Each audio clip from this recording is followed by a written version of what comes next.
Okay.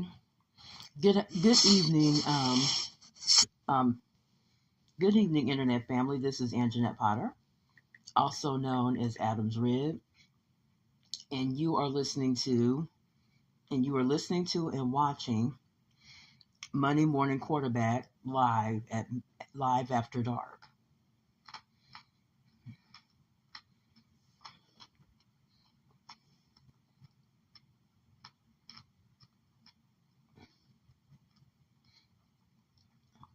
So tonight, I'm not gonna be before you get long. I don't plan on my Monday messages to be as long as my Friday messages, simply because Monday Monday's the first day back to work for many of us, and we're still recovering from our weekend.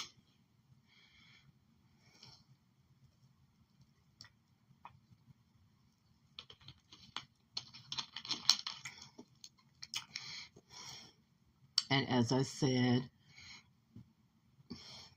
I just want to, do a little over the weekend stuff. So today, I kind of so this particular um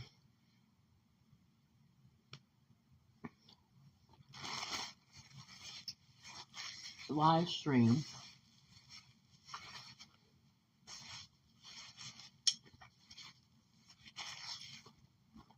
um topic. Part one is to my fellow smart black girls, be encouraged. And today I want to talk about why I have 14 blogs or blogs. So I was looking at a famous another black content creator, and the topic of her blog was about how she hates making black community posts or black commentary posts.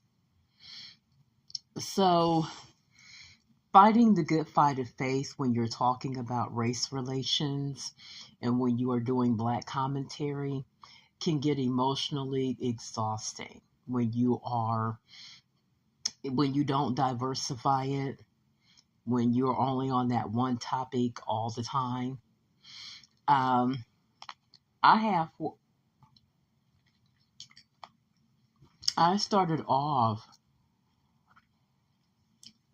with one blog called Anjanette Speak, and I eventually branched out to Bookworm. In the early days, Couch Talk, but then now it's called The Talking Cure. And that eventually it was Couch Talk, and then it turned into the Sex Family, the Sex, Food, and Family blog.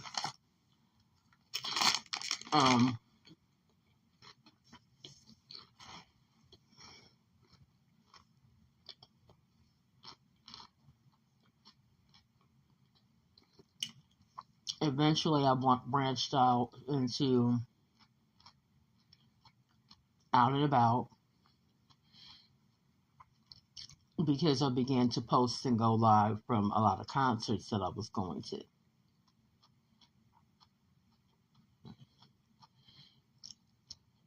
And music festivals. And eventually I want to get back into that, but Bookworm eventually branched out into Out and About, which is my event and travel blog.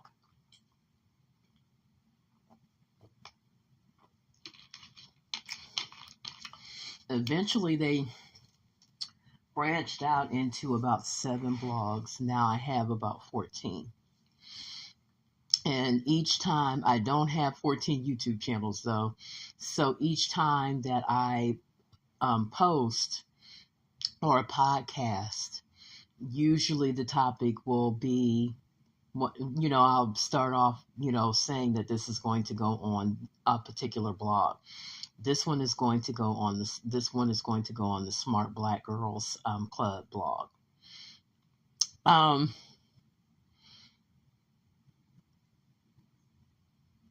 Doing Black commentary, and doing, especially when you're talking about race relations, can be very draining. Especially since a lot of what you're doing, a lot of the people that you are like doing civil rights work, doing feminist work, being a feminist can sometimes be hard because many people don't understand the purpose of feminism. And because people don't understand what feminism is, and I'm going to look up a definition here while we're on here and talk about what feminism is.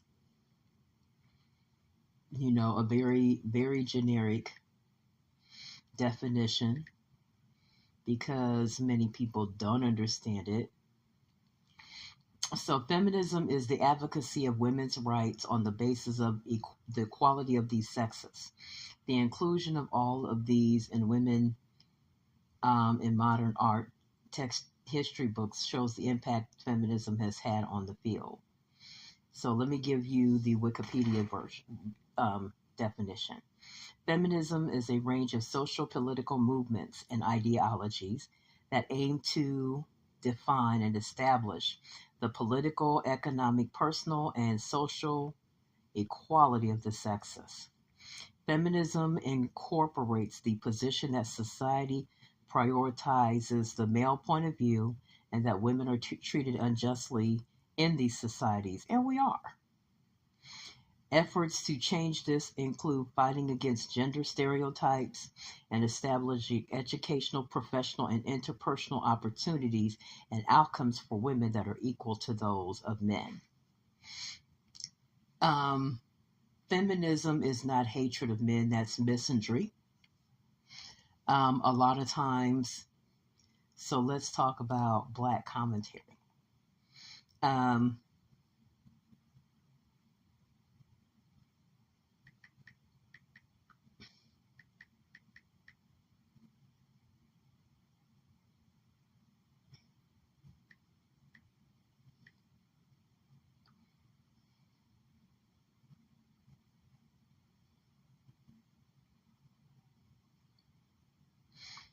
So when you talk about people who, let's say, were part of the civil rights movement, it's pretty much the same thing, only we're talking about racial injustice. And many times when you are doing that type of blogging, I tend to give, the Christian Black feminist commentary on my page. And, number one purpose is, ministry. You want to be able to minister to people. You also want to give you also want to, render the word when you can.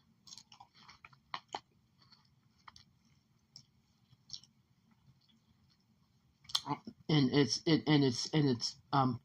to me anyway, it's rather fun to talk about the topic of the day and to have a platform where you can express yourself.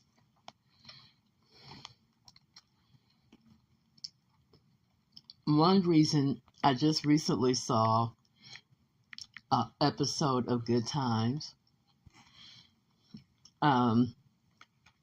where Penny, and those of you who are Good Times fans remember Penny was played by Miss Janet Jackson when she was very young. And so in this episode, Penny was very, very ill. So Florida had to take her to a Black female doctor in the area. And you remember they stayed in the projects. They stayed in a housing project that was fictional, but it was based on the infamous Cabrini Green projects in Chicago.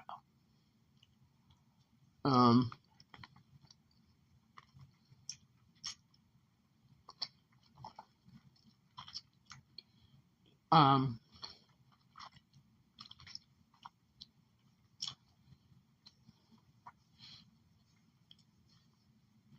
Cabrini Green was kind of infamous for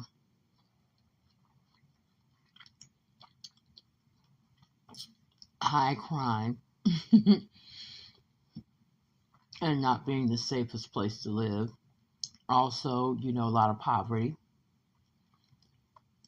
And so when Florida went to take her, the doctor kept saying, "You people."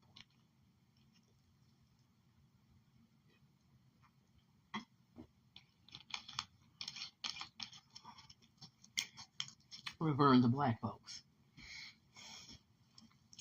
Um, and so Florida kept listening to her say, "You people." Of course, it was disturbing. Because, it's disturbing when you hear a white person say, "You people." Because you're kind of like, "You people," because we're used to that out of white people. And so the woman was very frustrated because, she had went to medical school and everything. And she, purposely built her practice there because she was wanting to make a difference amongst, her people, meaning black people.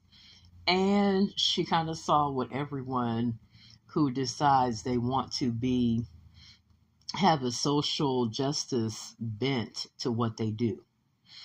That many of our people are very, very dangerous people. That to come into a high crime area, you could have the best of intentions. Sometimes the people who benefit the most from what you do will take you on a really, really wild ride. And you hate to say it. Like I said, when you're talking about feminism and even civil rights, human rights, oftentimes the people who benefit the most from the work that you do will also drive you the craziest. Because they're not there yet. They haven't caught your vision. So she, showed her medicine cabinet, which had been broken into. Like, her practice had basically met the wrath of, being in a low socioeconomic neighborhood, high crime neighborhood, because oftentimes they go together. The people who basically, I don't want to say have lost all hope, but it usually is not a very good outcome for the people who live in areas like that. And the bad thing is, there was also an episode of the Jeffersons that was kind of based around that same theme because George had um, a cleaning store that got robbed and got looted. And that's one of those things that's really hard. Like I said, do you pull out? Because that's what the divest movement is about.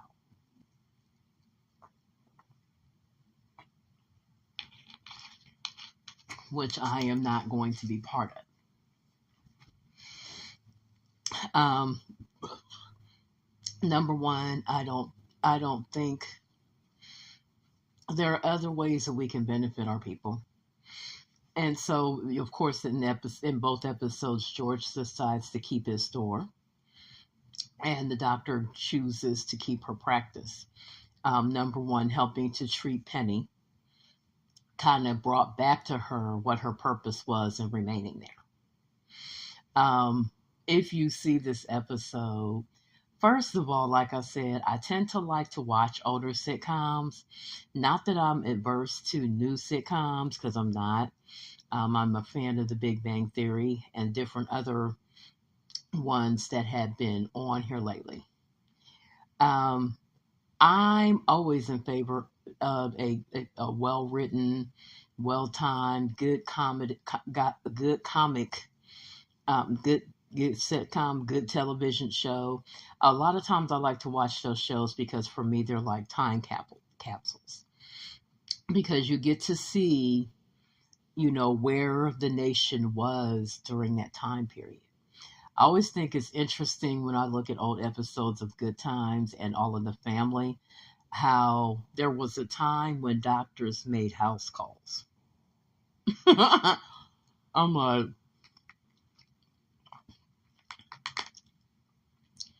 man, if they could bring that back. Now, the closest thing we have now,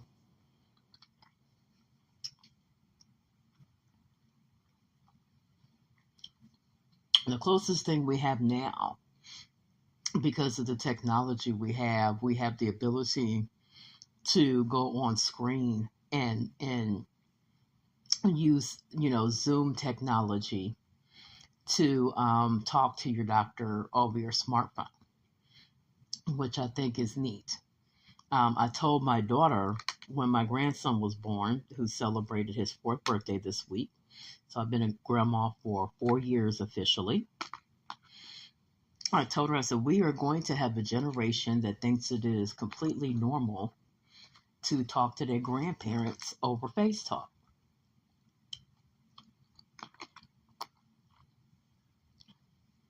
Face to face. We didn't have that when I was a kid coming up. And I don't begrudge these kids. I mean, anything that helps family keep in touch with each other, I'm all in favor of. To be perfectly honest with you, it's been a long time since I've had a landline phone.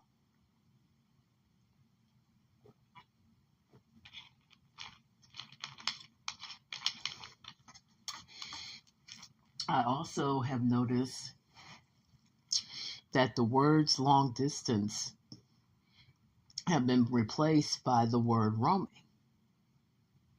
So roaming is when and that's going to be pretty extinct as these different cell phone companies begin to branch out and keep buying other cell phone companies. So I was with Sprint, who has now been taken over by T-Mobile. So as they get more coverage, there are less roaming charges. So the idea of long distance is pretty much obsolete. I can remember when, having a landline phone and calling places that were out of your area code was considered to be long distance. And there were extra charges on your phone when you did this.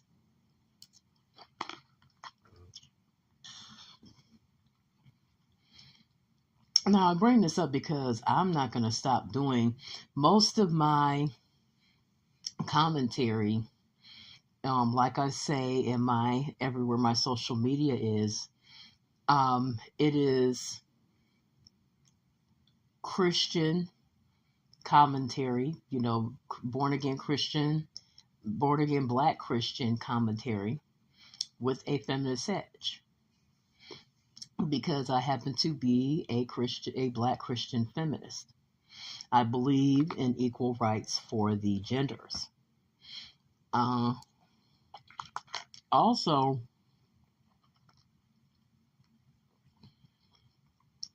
I remember a couple of years back,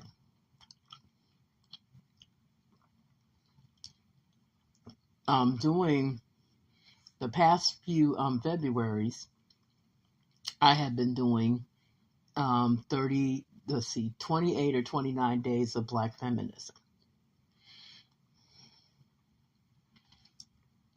Because a lot of young sisters need to know, because the most common myth about feminism is that it's for white women only, which is not true.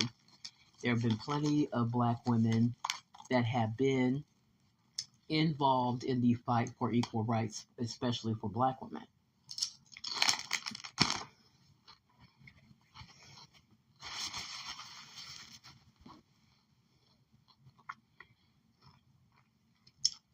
You also have to be worried about the fact that you're talking about working with people.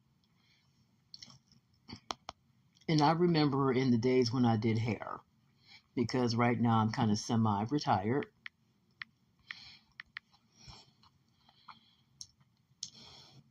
I still like to watch stuff. I still like to watch people create hairstyles. I still like to watch different things with a fashion bent to it. And believe it or not, the ability to be a black commentator doesn't just rest within the political realm, because black politics are everywhere. Um, One of the things I left, as a comment, because you can comment with YouTube. The beautiful thing is people can comment and leave encouraging words. So, as I said, each of my blogs represents a personal interest of mine: horror, true crime, beauty, books, music, etc. Okay, my beauty blog is called Rose Gold, and I have a music blog called Perfect Pitch, and a book blog called Bookworm.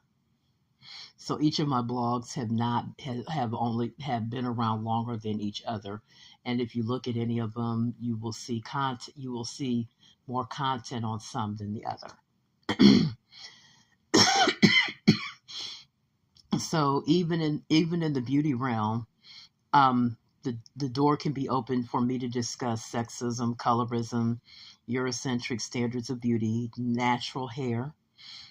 Now think about this: racism, colorism, and racism, racisms, and colorism's response to natural hair. And there are very many. Like, there was a backlash. There's getting to be a backlash now. You have people who are saying how the natural hair movement failed.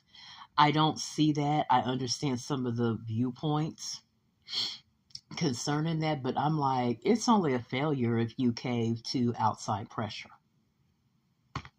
Like, if you let men intimidate you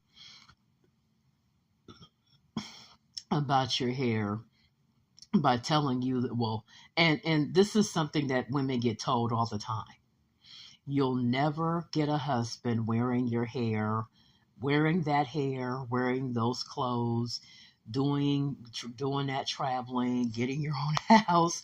Like, it seems like everything women do, somebody tends to weaponize your personal freedom of choice and turn it into something that will get you canned from husbandry. Because how dare you exercise even the least little bit of freedom, and now your ability to get a husband is threatened by you exercising that freedom, which is horrible. It's horrible that you have to feel. And I remember saying to someone, I think that when people hear the word born again Christian, they automatically categorize me as conservative. I'm not conservative. If anything, I'm independent. So, because there's stuff that the left does that, I'm like, that supports that I'm not, I don't feel like I can get behind, because at the end of the day, I have to support what I feel like God is supporting.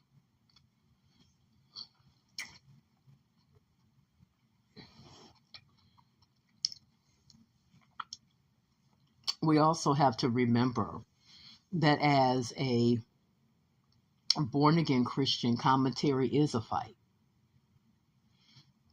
Every day as born again Christians, we are in battle.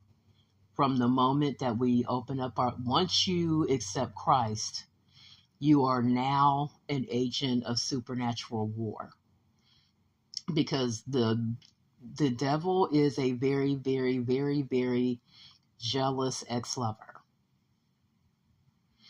And if you've ever had a jealous ex-lover, you know that they don't fight fair.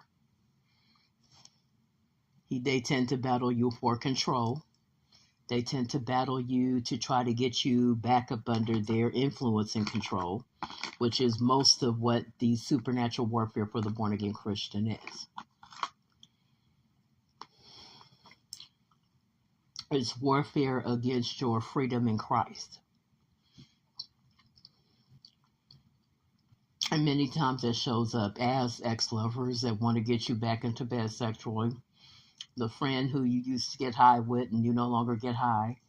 The friend that you used to club with. The past associations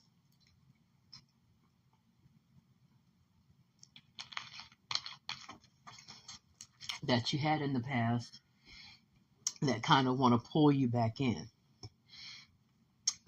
If you were a white supremacist at one point and renounced it for the sake of the cross, you may have to battle with that trying to pull you in.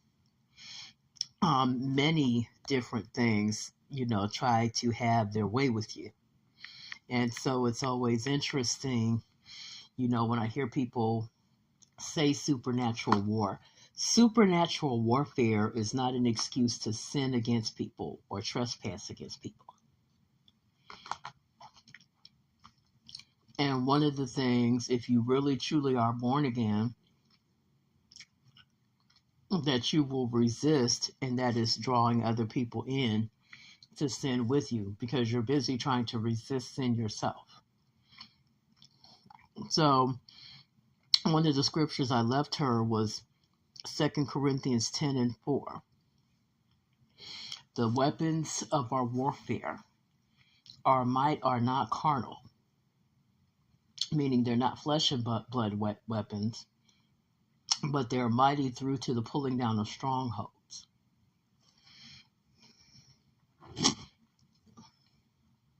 So you may wonder what a stronghold is.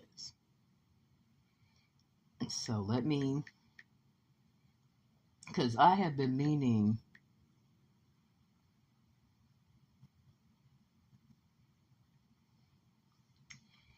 so a stronghold technically is a place that has been fortified as to protect it against attack.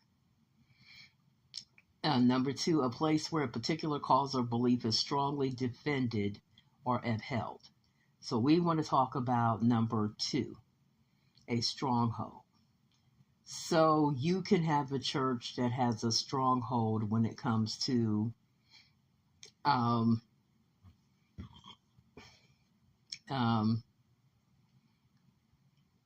sexual sin. Oh no, certain attitudes about women and certain attitudes about women's rights.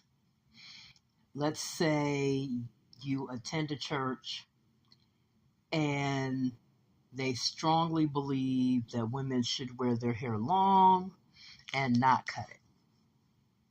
And so a woman cuts her hair, and so now you have men who keep approaching her, and people, male and female, that keep approaching her and letting her know out loud that her hairstyle is unacceptable.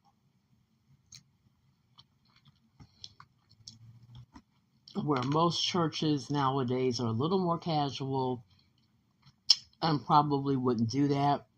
You have a lot of other stricter denominations where them getting a haircut, you would think that they were on all of a sudden they're Jezebel.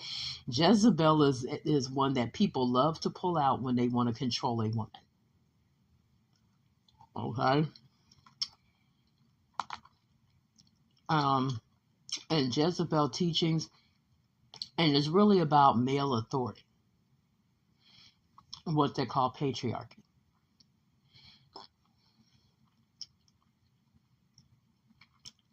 And that attitude right there would be a bit of a stronghold because they strongly do not believe. Now, are all beliefs no, all beliefs protected by the Constitution? Because people talk about freedom of religion. All beliefs are not protected.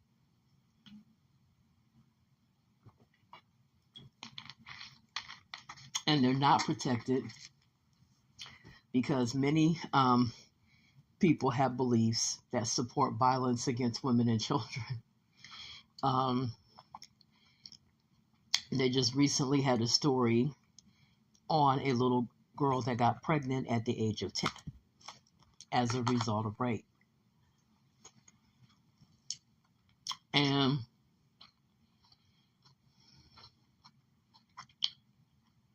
people tried to call the story made up. It wasn't made up, because here in Ohio, we're relatively conservative. She had to go to another state to have an abortion. Now, I am a born-again Christian who has a pro-choice stance on abortion. I'm not die-hard, right to life, because to me, if the sex was not consensual, I don't believe a woman should be forced to bear a child. And I definitely am not in favor of a 10-year-old being forced to carry a pregnancy to term, because their bodies just are not developed yet. It can do a lot of damage. It can do a lot of damage to a girl that young to be trying to carry a baby to term.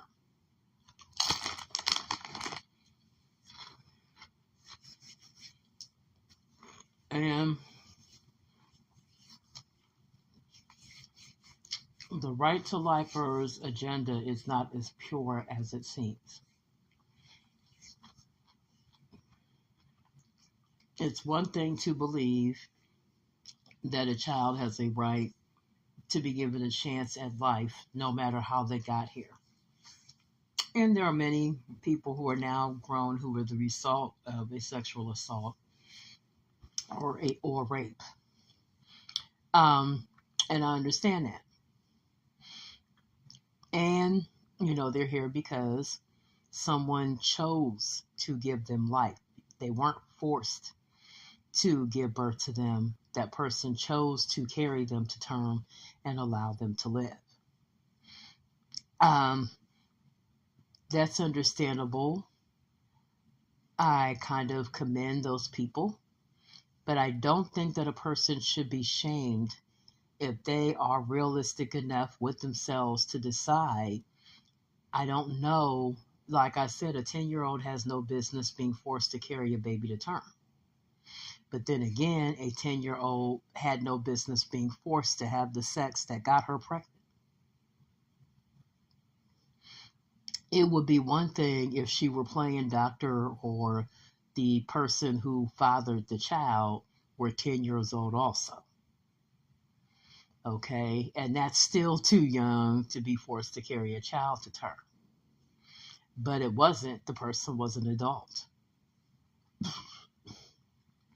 And like I said before, being that right now I'm unchurched, or as some very, very strict cults might say, out of covering. I'm also not in a church because I decided I would rather set out of a church than be subjected to the behavior that I got out of the last church I was in. And I'm still being harassed by that same church denomination, because some people don't believe in letting you take the time to heal from whatever knife wounds they put in your back.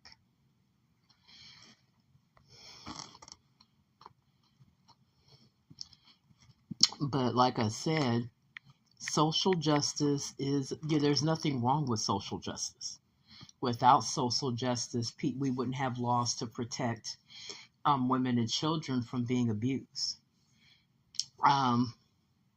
When you look up child abuse, recognize that the very first child abuse case, early child abuse cases, back in the day had to be tried under cruelty to animals.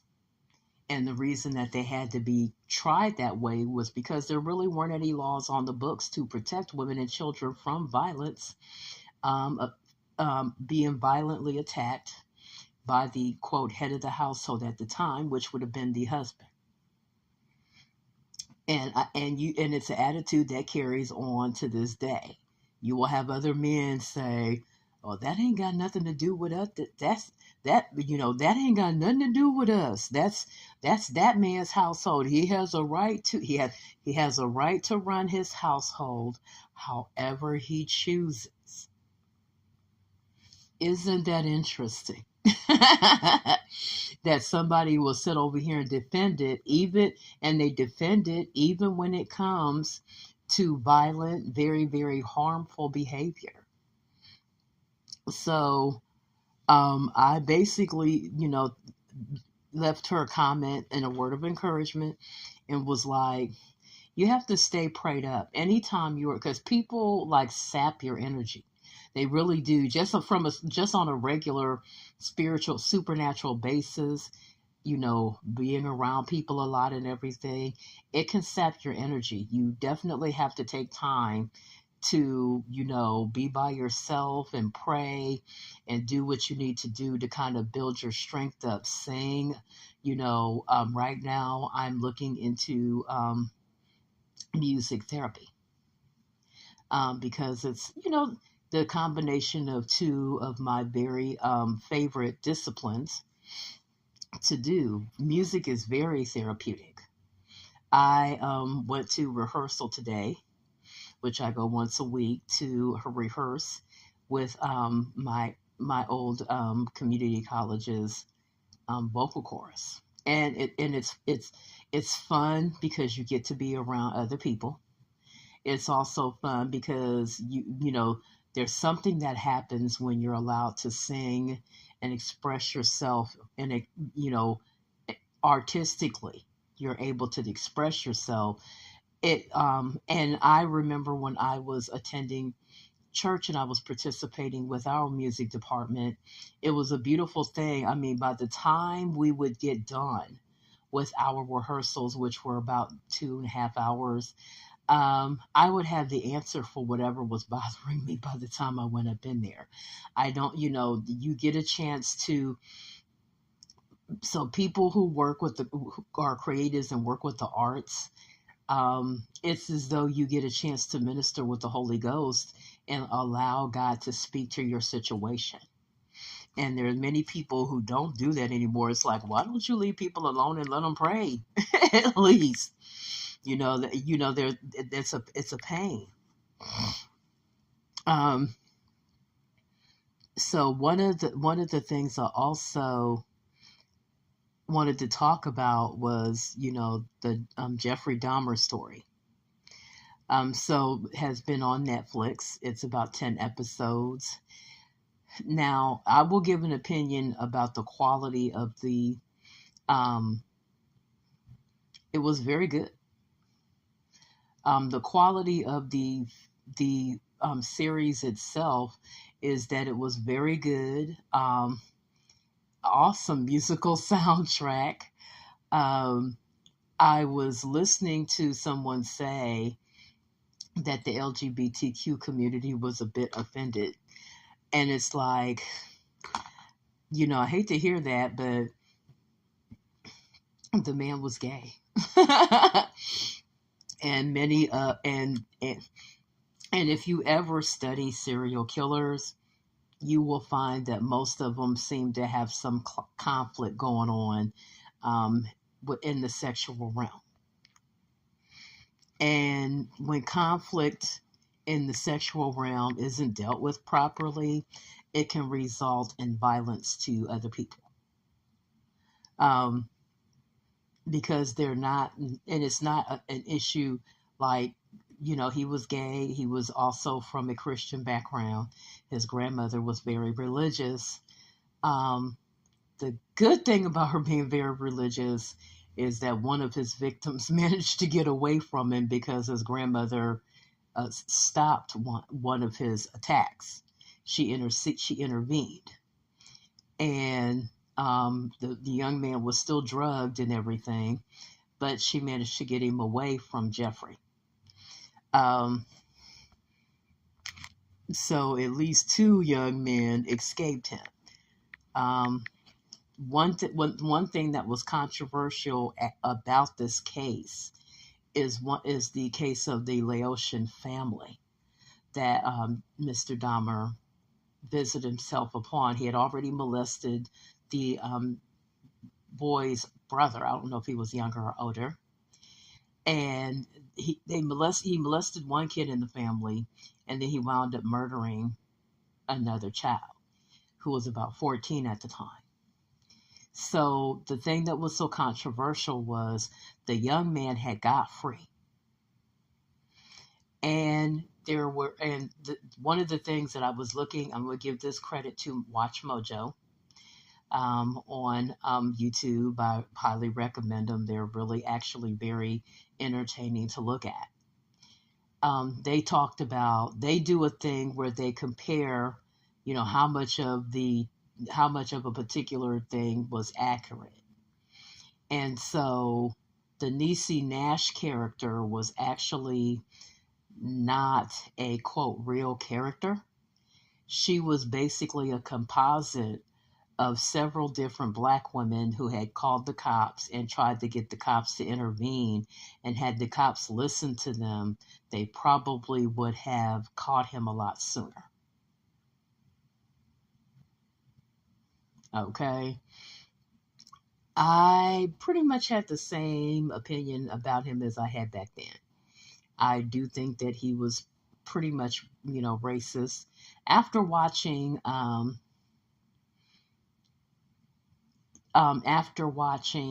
because since the object was to kill, although he did mate with some of them too, which with a serial killer, that's kind of an extension of their madness sexually. He was gay. He did pick them up. The object was to end their lives. I still believe that he was a bit racist. You can be attracted.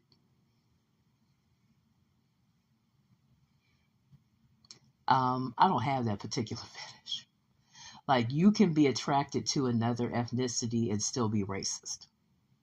Many people think that because you're sleeping with the object of your fetishization that you cannot be racist. I believe, because his early victims were white. But out of the 17 people that he killed, only about 3 or 4 of them were white. The overwhelming majority of them were black and brown, which is kind of one of the reasons why he was killed, was because of his preference. I think he preyed on the underprivileged. I think he took his activity into the area that he took it into because he was least likely to be caught because of the apathy of the police in the area. And because he was a white guy. Okay, the reason why the Laotian boy who barely spoke English was sent back in the house with him is because he told them a lie and said they were having a lover spat. And the young black and the Niecy Nash character kept saying, well, I don't think he's old enough to be in a relationship with this guy. But I'm like, even let's say he was over the age of majority, but he's still injured. He's still bleeding. From what most reports say, he had attempted to drill a hole in the kid's head prior to leaving and going to do whatever it was he was going to do, which is how the kid escaped. Let's say this was a grown man. You're going to tell me that you are going to allow your own homophobia and your own bigotry toward immigrants. I don't know how accurate it was that their father received all kinds of threatening calls as a result of being, exposed as the parent of 2 of this man's victims. I thought it was interesting that the aspect of spirituality got in. Whether or not, because I've had people ask me when I was doing when I was going to school for ministry. I had someone ask me, do you think a serial killer can go to heaven? So if we do Christian theology right, if they accept Christ before they leave here, they can go to heaven. It's not my call. If you have a problem with that, and the person was like, you mean to tell me blah, blah, blah, blah, blah. I'm like, well, if salvation is not enough for that person to be forgiven, then what hope do you have with your own past sins? Because this is a man who's already in glory. He's already left here. He's already died. He already, was sent to his maker. Okay? He's already met his reward. Because like I said, in Christianity, we don't believe that your life ends at death. We believe that you are still alive somewhere, whether it's in Hades or whether it's in heaven. Now, if he made, I won't say, the ironic thing is, it's rumored that he decided to get right with God as a result of hearing John Wayne Gacy, another serial killer, had decided to get saved. I'm like, who's to say what would have happened if this man had gave his life to God before he started killing people? Okay, but, that's not my call to make. What is my call to make is we are yet still alive. And if you say you have Christ with you now, what are you doing with him in the land of the living? Because it's too late for Jeffrey Dahmer. It is too late for Jeffrey Dahmer. Any peace, once you leave here, once you are no longer alive, you don't have any other peace to make with God. It's too late to bargain once you are in the hereafter. Because you are going to open up your eyes somewhere. The Word of God even talks about a rich man that opened up his eyes in hell. Yeah, for some of you prosperity preachers and teachers, the person that doesn't recognize, that doesn't have a relationship with Jesus Christ, money will not stop you from going to hell if that's going to be your final destination. Christianity is not a meritocracy. Okay, you can't do enough works to work your way into heaven. You also can't work your way out of heaven either. You know what I'm saying? So the people who want to condemn people who go to the movies, which I find is so interesting that there are so many people who want to make commentary of somebody else's lifestyle, but won't stop gossiping, won't control their sexual urges, continue to keep, what I do with my pussy is really none of your business. Even if I decide I want to take it and keep it, if I want to keep my legs closed until I leave and go into heaven and go into glory, that is my business. It isn't your business to try to make somebody else be sexually active because you can feel convicted about your own journey. And too many people want to make other people's life their business. You're not their Holy Spirit. If you were their Holy Spirit, I would think that you would be leading them into something besides prostitution. For those of you pulpit pimps who want to keep using God to get into women's underwear. Right. So,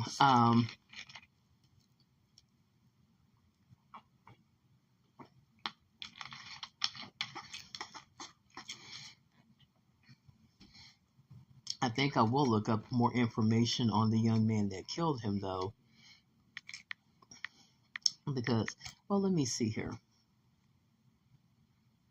Let's go into...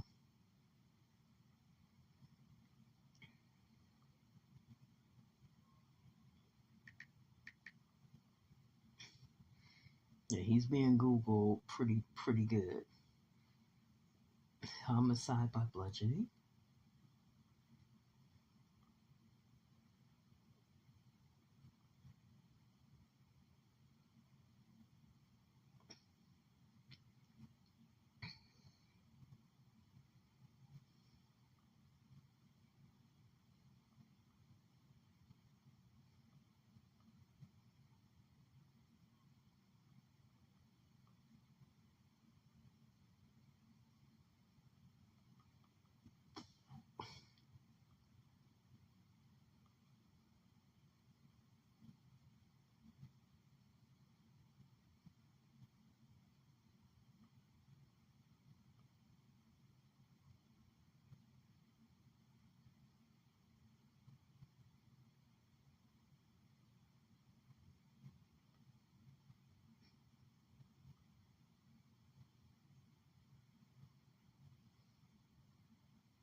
Okay, so the young man was serving a life sentence already for a murder that was committed in 1990.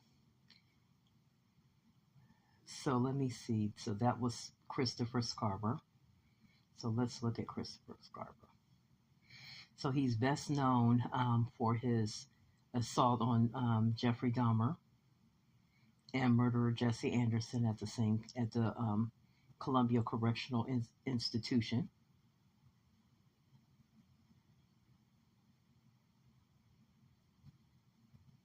So he is yet still incarcerated.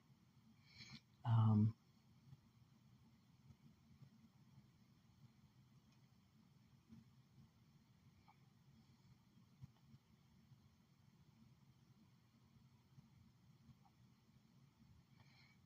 so on June 1st, 1990, Scarver went to the Wisconsin Conservation Corps training program office and found site manager John Fayen and employee Stephen Lohman present. Forcing Lohman down at gunpoint, Scarver demanded money from him. Upon receiving only $15, the enraged Scarver shot Lohman once in the head, killing him. According to authorities, Scarver then said, "Now, do you think I'm kidding? I need more money." Um, Shooting Lohman twice more, both post-mortem, which means he shot his dead body, before Fayen wrote out a $3,000 check to him. He then fired at and missed Fayen as he fled to his car outside. He was convicted and sentenced to life in prison, and that's where he went to Columbia Correctional in Portage, Wisconsin. So so they talk about his double homicide. This is all information from Wikipedia, by the way. So they talk about the double homicide because that's what he received as far as him killing Jeffrey Dahmer and another man. And the other man was guilty of a crime where he killed his wife, and he tried to cover it up by saying that a couple of black people did it. And so I think one thing that Christopher Scarver had going for him was that he had pro-black leanings, even though he was kind of criminal-minded. So someone asked the question, "Do you think that this man is a hero?" I remember at the time about hearing about Jeffrey Dahmer being murdered by Christopher Scarver, and I remember thinking that it may be karma. Okay. Now knowing everything that I know, I just think of this man as a killer. So I took a criminal justice class when I was doing my undergrad to get my BA in psych, and one of the things we learned, I'm not a big fan of the death penalty. I'm just not a death penalty proponent. I don't support it. Number one, the majority of people who get the death penalty are on death row for a good 10 years. So you hear these people who support the death penalty because they're like, well, why should they still be in prison on our dime? And they are on your dime from the time they are sentenced to the death penalty, and they have a right to appeal the sentence. And by the time they tie up the appellate process after exhausting all of their appeals, it's usually 10 years later by the time they do actually execute them. So they're alive at your expense anyway, just for 10 additional years. So, and many of them die in prison. It's actually, when you talk about from an economic standpoint, because that was one of the questions I had. Because number one, I don't really believe in it because it's not evenly applied. Not everybody gets it. Not everybody gets it that I think should get it. It's not evenly applied because it's more or less a states' rights thing. Because some states are pro-death penalty and some aren't. Ohio was pro-death penalty pretty much. But I also was like, well, is it really cheaper to go ahead and nuke them or gas them or whatever? And it's really not. It's actually cheaper for them to get a license because, taxpayers' money is still being used unless they're a person that's of means, which means they have money of their own. They're all usually on death row for a good 10 years before they actually are, like I said, nuked or gassed or whatever. And in the case of very violent offenders like Jeffrey Dahmer, why should you be allowed to go peacefully into your hereafter, which he didn't anyway, when you sent many people violently into theirs? So to me, like I said, justice was pretty much served, okay, at the hands of Mr. Garber. Unfortunately, I hate that this man is now getting even more years after being in there after being what they call a lifer. He's now got 2 more counts because of coming after these 2 idiots. Um, I thought it was pretty good. I thought the Netflix series was pretty good. If you have a pretty strong constitution, I recommend looking at it.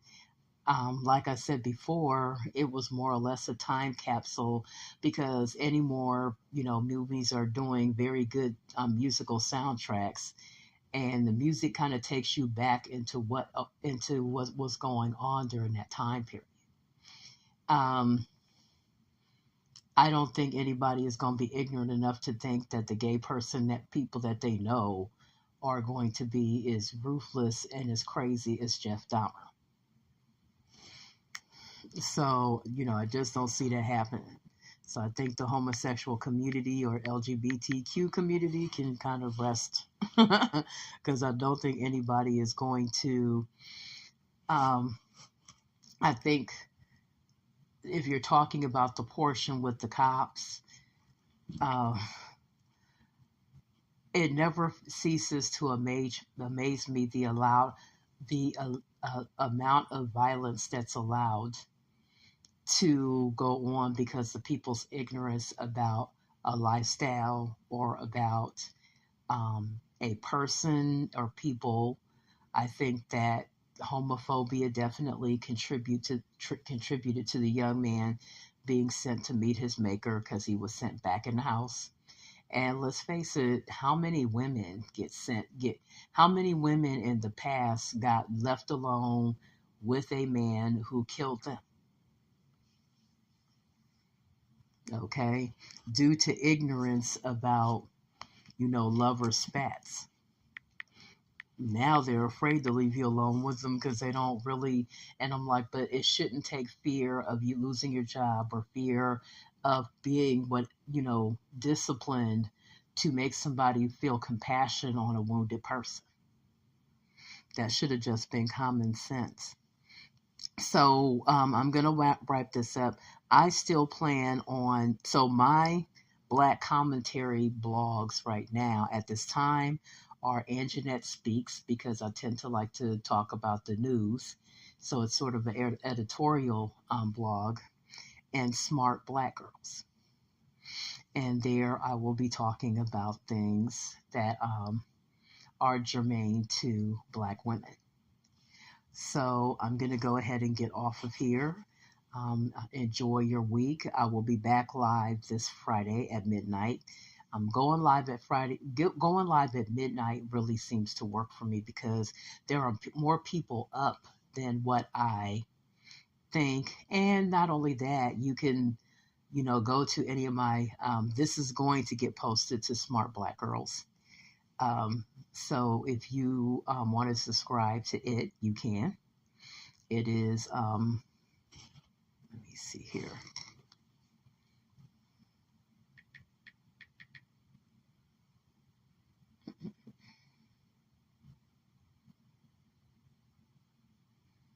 So it is the Smart Black Girls Club. Um, I believe it's 66.wordpress.com. So let me look this up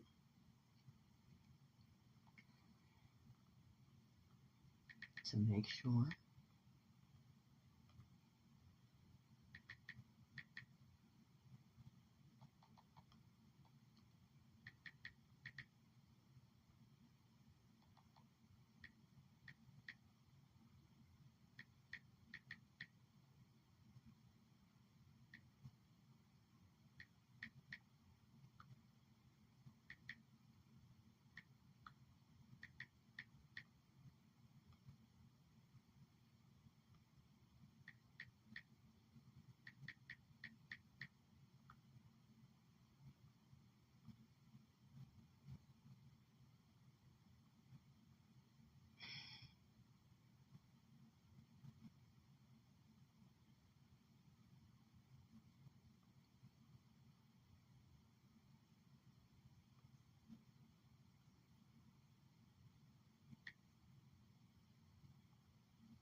Okay, well, looks like I am not.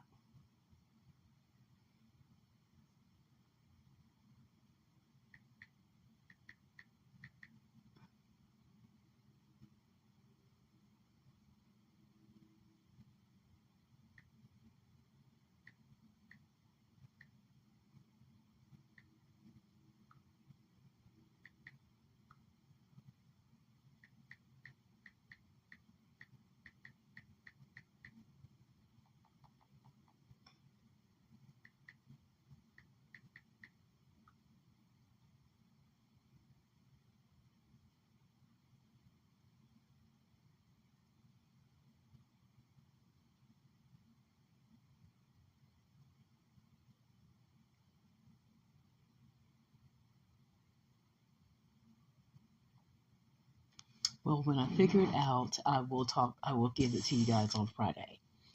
But I'm gonna go ahead and get off here. I've spent this little bit of time messing with this technology.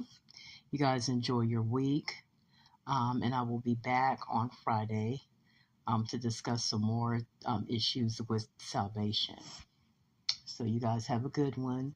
Good night.